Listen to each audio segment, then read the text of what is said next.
Pilate's Wife's Dream. Ellis.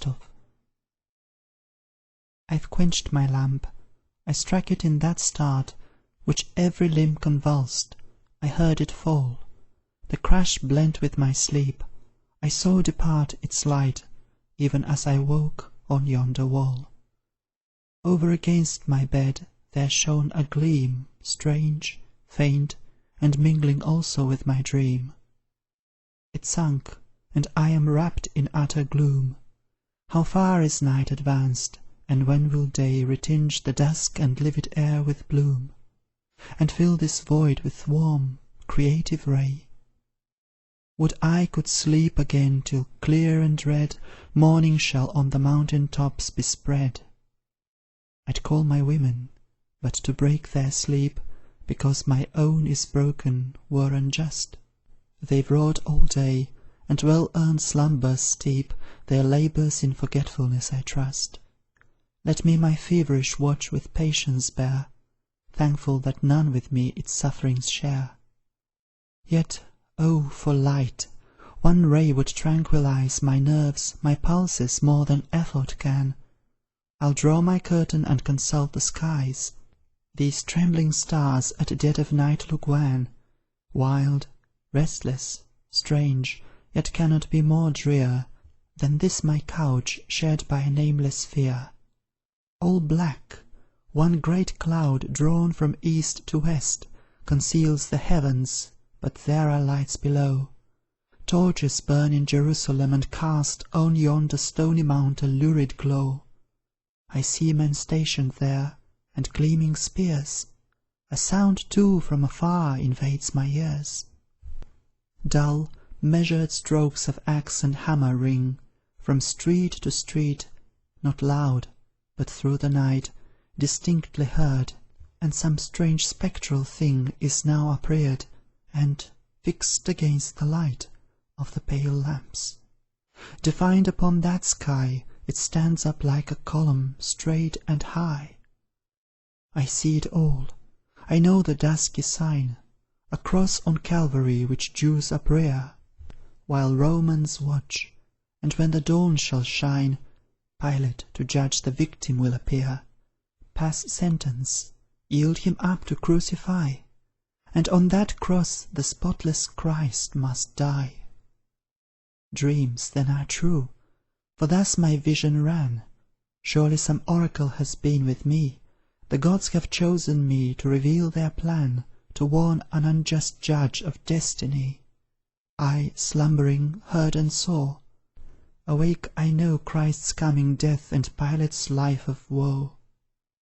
I do not weep for Pilate.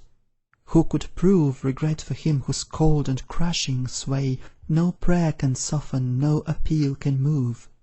Who tramples hearts as others trample clay, Yet with a faltering, an uncertain tread, That might stir up reprisal in the dead. Forced to sit by his side and see his deeds, Forced to behold that visage, hour by hour, In whose gaunt lines the abhorrent gazer reads A triple lust of gold and blood and power. A soul whom motives, fierce yet abject, urge Rome's servile slave and Judas' tyrant scourge. How can I love, or mourn, or pity him? I, who so long my fettered hands have wrung. I, who for grief have wept my eyesight dim, Because, while life for me was bright and young, He robbed my youth, he quenched my life's fair ray, He crushed my mind, and did my freedom slay. And at this hour, although I be his wife, He has no more of tenderness from me Than any other wretch of guilty life, Less, for I know his household privacy.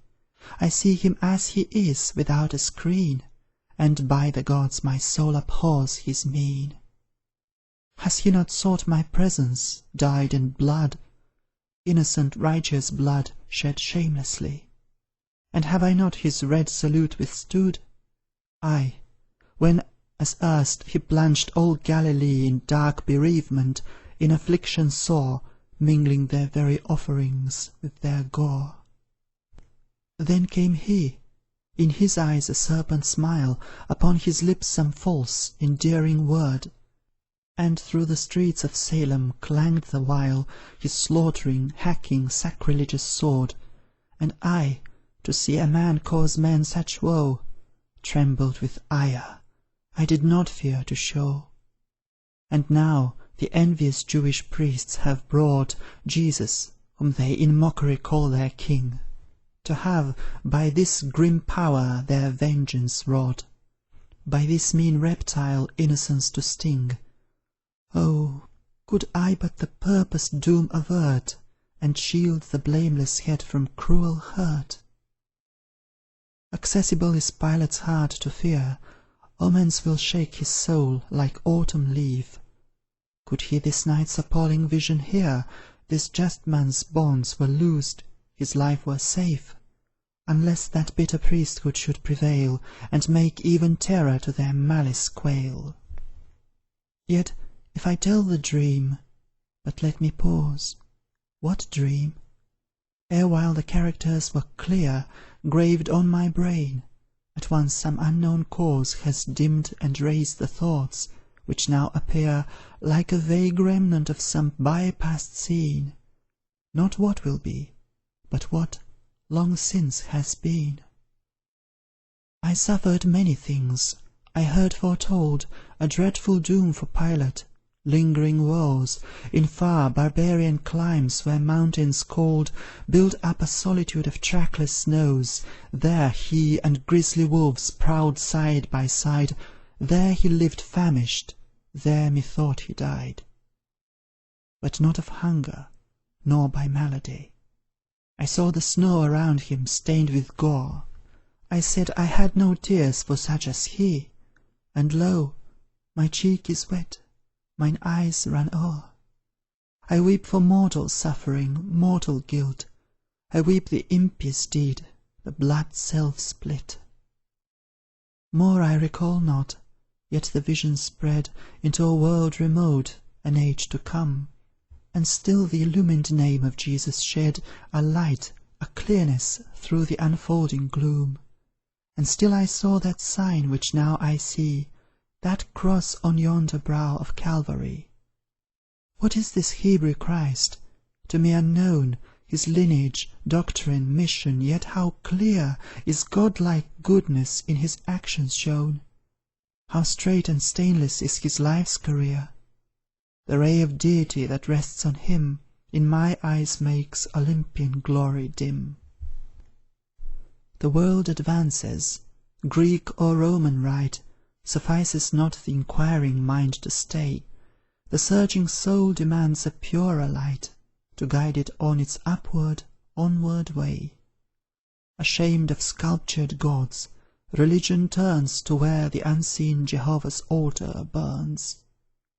Our faith is rotten, all our rites defiled, our temples sullied, and methinks this man, with his new ordinance so wise and mild, is come, even as he says, the chaff to fan, and sever from the wheat. But will his faith survive the terrors of tomorrow's death? I feel a firmer trust, a higher hope, rise in my soul, it dawns with dawning day.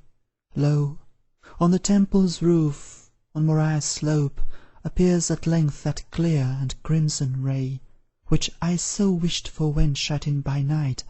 O opening skies, I hail, I bless your light. Part clouds and shadows, glorious sun, appear. Part mental gloom, come insight from on high. Dusk dawn in heaven still strives with daylight clear. The longing soul doth still uncertain sigh. Oh, to behold the truth, that sun divine, how doth my bosom pant, my spirit pine! This day time travails with a mighty birth, this day truth stoops from heaven and visits earth. Ere night descends, I shall more surely know what guide to follow, in what path to go. I wait in hope, I wait in solemn fear. The oracle of God, the sole true God, to hear. Currer. End of poem. This recording is in the public domain.